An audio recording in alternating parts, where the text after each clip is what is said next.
The AI race just took another turn from software to silicon. OpenAI and Broadcom announced a new LLM-optimized intelligence processor built for gigawatt-scale data centers, which is a pretty clear signal that the company wants more control over the stack it depends on.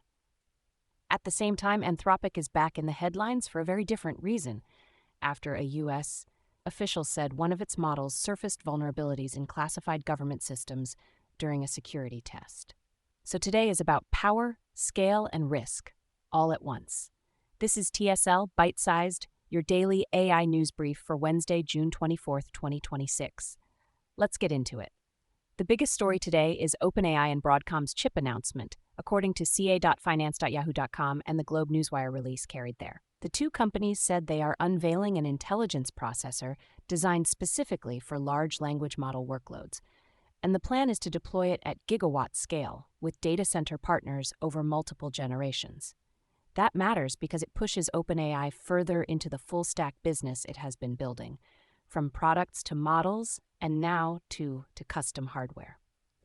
In practical terms, this could reduce dependence on outside chip supply and give OpenAI more control over performance, cost, and deployment timing. It also shows how the AI infrastructure race is no longer just about buying more GPUs, it is about designing the hardware around the workload itself. For listeners, the key point is that custom silicon is becoming part of the competitive moat, not just an engineering side project. When a company starts co-designing chips for its models, it changes how fast it can scale and how much of the stack it owns. The second major story is a security one, and it comes from Anthropic. According to the Boston Herald, a U.S. official said one of Anthropic's models identified vulnerabilities in highly sensitive U.S. government computer systems during a test. That is notable because it suggests frontier models are becoming capable enough to assist in finding weaknesses in environments that are usually tightly controlled and heavily protected. It also raises the stakes for how these systems are evaluated, since the same capabilities that make a model useful for defense and auditing can also make it sensitive in the wrong hands. Anthropic has been positioning itself around safety and controlled deployment, so this report lands right in the middle of that conversation. For anyone following enterprise AI, the takeaway is that model capability is now intersecting directly with cybersecurity and government testing. The more useful these systems get at reasoning over complex systems, the more important the guardrails become around who can use them and for what purpose. The third story is about licensing, search, and a very visible brand. According to Bloomberg reports cited by letsdatascience.com and Yahoo Finance, Getty Images has struck a licensing deal with OpenAI that would surface Getty's images in ChatGPT's search and discovery features. Shares of Getty reportedly jumped as much as 145% intraday after the news, which tells you how much investors think AI distribution can matter for media assets. Financial terms were not disclosed, and the exact product details are still a little fuzzy, but the direction is clear. AI companies are increasingly paying for content rights rather than just scraping the open web. That matters for users because image discovery inside ChatGPT could become more structured and more legally grounded. It also matters for publishers and stock image companies because licensing deals may become a bigger part of how AI products access premium media. In other words, the AI content economy is moving from extraction toward negotiated access, one deal at a time. The fourth story is Anthropic again, but this time on the product side.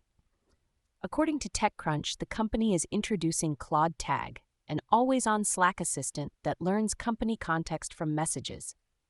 The pitch is simple. Instead of waiting for a user to ask a question, the assistant stays present in the workspace and builds a better sense of how the company talks, what projects matter, and where information lives. That makes it a more embedded enterprise tool than a generic chat interface, and it fits the broader trend of AI moving into daily workflow software. For businesses, the appeal is obvious because Slack is where a lot of operational context already lives. But it also means the assistant's usefulness will depend heavily on how well it handles permissions, relevance, and privacy inside a live company environment. According to TechCrunch, the service is designed to be always on, which suggests Anthropic is betting that persistent context will be more valuable than one-off prompts.